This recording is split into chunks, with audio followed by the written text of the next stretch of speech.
That rain that VJ is tracking once again has been nearly nonstop these past few nights. The recent downpours leading to scenes like these all across the DMV with flash flooding and water rescues, and roads are being impacted. It's not just the roads though.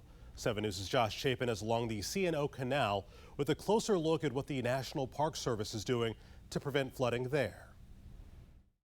People will be out here at 12 noon when it is blazing hot. We spotted people along the C&O Canal Towpath Thursday afternoon. Apparently not too hot for some exercise. You can ride from Pittsburgh to DC without ever having to go out on a surface street. You can camp along the way. The 184.5-mile path, though, isn't immune from the elements. Flooding in the Potomac River Valley is a normal part of the process in this region. It has historically happened. It's always been a concern from the initial year that the canal was started in 1828. That's why you see the construction equipment and detours all along this National Historic Park. We're on a temporary causeway directly in front of the remnants of Guard Lock. We walked along part of it with Sean Lehman, management analyst for the National Park Service. For us, the biggest thing is visitor safety.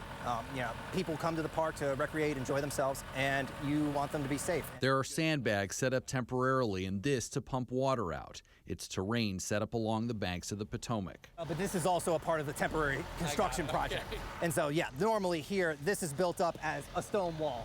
And these areas create a funnel of water to come through because we are actively constructing, and pieces of the historic wall have been deconstructed.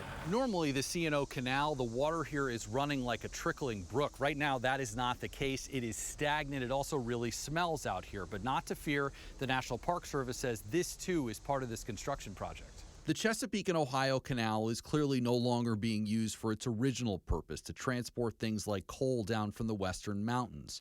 But the Park Service said this is about the preservation of a historic corridor.